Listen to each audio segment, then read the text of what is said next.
మన ప్రభువును రక్షకుడునైన యేసుక్రీస్తు వారి శ్రేష్టమైన నామంలో అందరికీ వందనములు. రోజుకు ఒక మిషనరీ జీవిత చరిత్రలో ఈరోజు మనం చూడబోచున్నది విలియం మిల్లర్ యొక్క జీవిత చరిత్ర. జననం 15/2/1782, మరణం 20/12/1849, స్వస్థలం అమెరికా దేశంలోని పిట్స్ఫీల్డ్, దర్శన స్థలము అమెరికా. మిల్లర్ అమెరికాకు చెందిన ఒక బాప్టిస్టు బోధకుడు మరియు అడ్వెంట్ సిద్ధాంతానికి ప్రేరణనిచ్చిన వారుగా పరిగణించబడ్డారు. కుటుంబ ఆర్థిక సమస్యల కారణంగా అతను తన చదువును పూర్తి చేయలేకపోయారు. ఒక క్రైస్తవ కుటుంబంలో జన్మించినప్పటికీ పేదరికం వల్ల అతను క్రీస్తు యొక్క దైవత్వాన్ని విశ్వసించని డయిజం వైపుకు తన మార్గాన్ని మళ్లించాడు. 1812వ సంవత్సరంలో ఇంగ్లాండు మరియు అమెరికా దేశాల మధ్య యుద్ధం ప్రారంభమైనప్పుడు తానుగా సైన్యంలో చేరిన అతను త్వరలోనే సైన్యాధిపతిగా పదోన్నతి పొందాడు.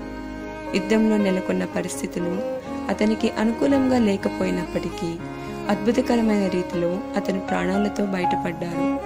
ఈ సంఘటనలు తన ప్రాణాన్ని కాపాడటంలో దేవుని యొక్క హస్తమును గురించి అతన్ని ఆలోచింపచేశాయి.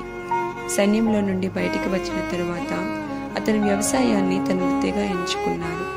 అయితే దేవుని గురించి మరియు మరణానంతర జీవితమును గురించిన ప్రశ్నలు అతన్ని వెంటాడుతూనే ఉన్నాయి. కాగా 1816వ సంవత్సరంలో ఒక ఆదివారం రోజున యేసుక్రీస్తు యొక్క శిలువ మరణం గురించిన ప్రసంగాన్ని విన్న అతని హృదయం ఎంతగానో కదిలించబడింది. అక్కడ దేవుని సన్నిధిని అనుభవించిన అతను తన హృదయాన్ని దేవునికి సమర్పించాడు. ఆ రోజు నుండి అతను దేవుని వాక్యమును అధికముగా ధ్యానించారు. అంతేకాకుండా తన విశ్వాసమును గురించి డయిజాన్ని అనుసరించి తన స్నేహితులకు కూడా ప్రకటించడం మొదలుపెట్టారు. తదుపరి 1831వ సంవత్సరంలో దేవుడు గనుక ఆయన సేవ చేయుటకు తనకు ద్వారమును తెరిచినట్లయితే పారదర్శకంగా పరిచర్య చేస్తానని తనలో తాను ప్రతిన పూనారు మిల్లర్.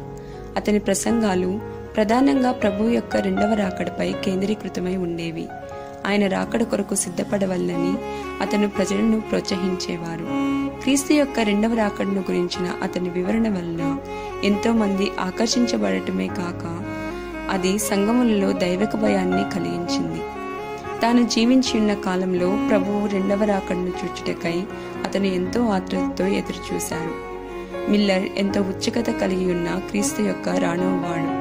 ప్రసంగిస్తూ వందలాది సంఘములను స్థాపిస్తూ అతను అమెరికాలోని అనేక ప్రాంతాలకు అలుపెరగక ప్రయాణించారు. ప్రపంచవ్యాప్తంగా అనేక శాఖలను కలిగి ఈనాటికి ప్రభు రాకడ కొరకు ప్రజలను సిద్ధపరుస్తున్న అడ్వెంట్ సంఘ స్థాపనకు మిల్లర్ స్ఫూర్తినిచ్చిన వారుగా ఉన్నారు. ప్రియమైన వారలారా, ప్రభు యొక్క రెండవ రాకడకై మీరు ఎటువంటి సిద్ధపాటును కలిగి ఉన్నారు? ప్రభువా, మీ రాకడ కొరకై నన్ను నేను సిద్ధపరచుకుని ఇతరులను కూడా సిద్ధపరచుటకు నాకు కృప దయచేయుము.